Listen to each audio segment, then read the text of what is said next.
اعوذ باللہ من الشیطان الرجیم بسم اللہ الرحمن الرحیم۔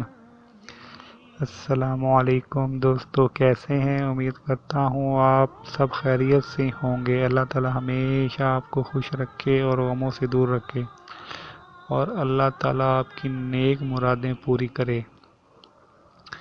تو آج کا یہ جو عمل ہے میں اپنے بھائیوں کے لیے لے کر پیش ہوا ہوں، یا وہ طالب علم جو بہت زیادہ ذہنی طور پہ کمزور ہیں، ان کو کوئی چیز یاد نہیں ہوتی، وہ اپنا قوت حافظہ جو ہے وہ تیز کرنا چاہتے ہیں، تو آج کا یہ عمل خاص طور پہ ان لوگوں کے لیے، ان بھائیوں کے لیے، ٹھیک ہے جی۔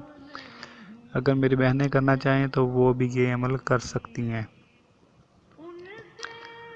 اگر تو طالب علم ہیں، وہ چاہتے ہیں کہ ہمارا حافظہ بہت زیادہ تیز ہو، جو چیز ہم پڑھتے ہیں وہ ہمیں یاد رہے، یہ بھی طالب علم بھی یہ عمل کر سکتے ہیں۔ اور جو طالب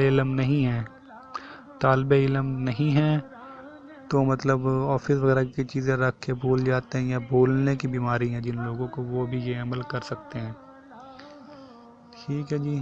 یہ عمل کرنا کیسے ہے؟ یہ تو مغرب کی نماز کے بعد کرنا ہے۔ آپ نے مغرب کی نماز پڑھ لیں، وہیں مصلی پہ بیٹھ کے یہ عمل کر لیں۔ مسجد میں بیٹھے ہیں تو مسجد میں یہ عمل کر لیں۔ اول آخر 11 بار درود پاک پڑھنا ہے، اور درمیان میں یا باقیو 313 مرتبہ آپ نے پڑھنا ہے، 313 مرتبہ یا باقیو، اور اول آخر 11 مرتبہ درود پاک پڑھنا ہے۔ اور کرنا کب ہے یہ عمل؟ مغرب کی نماز کے بعد، ٹھیک ہے جی۔ اس کو پڑھنے کا معمول بنا لیں، اس کے اندر ٹائم کا تعین نہیں کیا گیا، اس کو روز آپ پڑھیں، ٹھیک ہے جی۔ انشاءاللہ آپ کی قوت حافظہ بہت زیادہ تیز ہو جائے گی، طالب علم کا جو قوت حافظہ بہت زیادہ تیز ہو جائے گا۔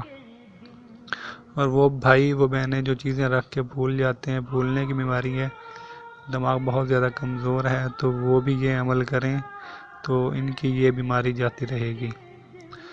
اگر کوئی بات پوچھنا چاہتے ہیں تو کمنٹس کر کے مجھ سے پوچھ سکتے ہیں۔ اس ویڈیو کو شیئر کریں تاکہ زیادہ سے زیادہ بھائیوں کا فائدہ ہو سکے، اور میرا چینل کو سبسکرائب کریں تاکہ میری نئی آنے والی ویڈیو آپ بھائیوں تک پہنچ سکے، ٹھیک ہے جی۔ مجھے دعاؤں میں یاد رکھیے گا۔ اوکے، اللہ حافظ۔